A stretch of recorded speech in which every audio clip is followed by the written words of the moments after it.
Tugas-tugas kalian gimana? Udah belum? Kalau aku sih tinggal 2 makalah lagi ya. Aku sih nggak tahu kayak gitu. Aku masih banyak lagi, males banget. Ya kan? Ada nih lagi. Coba kamu sholat enggak? Main terus dari tadi. Enggak nanggung duluan aja deh. Oke. Jangan lupa sholat ya. Ya.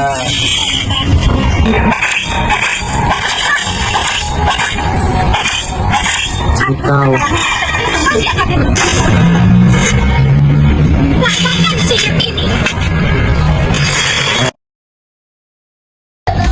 Deva, kamu udah sholat belum? Kok dari tadi masih nge-game?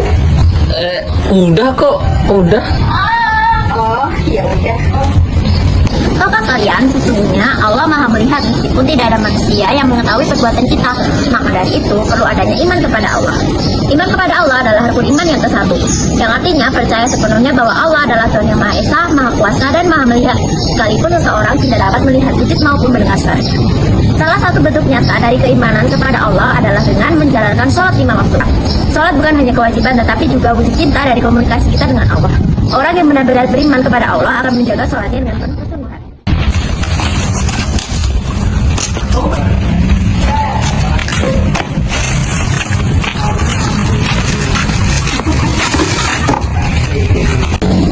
Tahukah kalian bahwa ada malaikat yang selalu melihat dan mencatat segala perbuatan amal baik dan buruk kita? Allah berfirman dalam Quran surat Qaf ayat 17-18 yang artinya, ingatlah ketika 2 malaikat mencatat perbuatannya. Yang satu duduk di sebelah kanan dan yang lain di sebelah kiri. Tidak ada suatu kata pun yang terucap, melainkan ada di sisinya malaikat pengawas yang selalu siap untuk mencatat. Hai Salma, kamu lagi baca surat apa? Lagi baca surat Ar-Rahman. Wah, keren banget ya. Tapi emang sih, mau sesibuk apapun kita harus sempetin baca Al-Quran. Kan itu petunjuk bagi manusia. Iya, iman kepada kitab-kitab Allah adalah rukun iman yang ketiga. Artinya, kita meyakini bahwa Allah telah menurunkan wahyu kepada para nabi sebagai pedoman hidup bagi umat manusia. Al-Quran adalah petunjuk hidup yang sempurna dan berlaku sepanjang masa. Di dalamnya terdapat pedoman untuk setiap aspek kehidupan, akidah, ibadah, akhlak, hingga muamalah. Maka membaca, memahami, mengamalkan, dan mencintai Al-Quran adalah bukti nyata keimanan kita kepada kitab Allah. Misalkan diri membaca Al-Quran, meskipun hanya beberapa ayat setiap hari, kita sedang menyambung hubungan dengan Allah, menjaga hati tetap lembut, dan menjadikan Al-Quran sebagai cahaya penerang dalam hidup kita. Kalau orangnya kelihatan ada yakin, ada beriman, itu aja. Sahabat selesai. Ada orang yang tidak pernah melihat.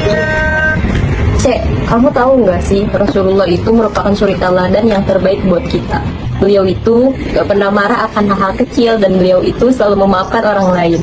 Oh iya, pantas beliau disebut uswatun hasanah nggak sih? Contoh terbaik yang perlu kita ikuti, ya kan? Ya, betul banget. Selain kita harus beriman pada Rasulullah, kita juga harus mengikuti akhlak beliau dan kita juga harus iman kepada Rasul.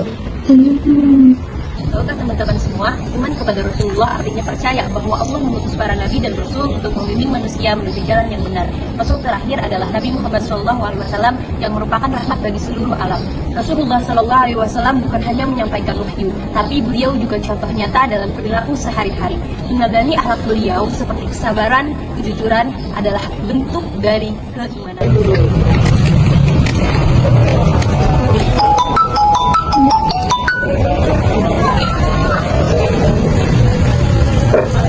Iya, halo gimana Val?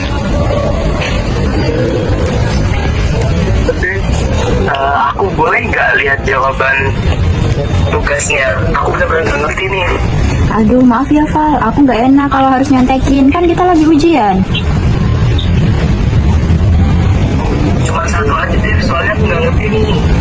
Aduh, sorry ya, aku tetap gak berani. Aku yakin semua perbuatan kita kan bakal dimintai pertanggungjawabannya. Maaf ya. Ya oke deh. Oke.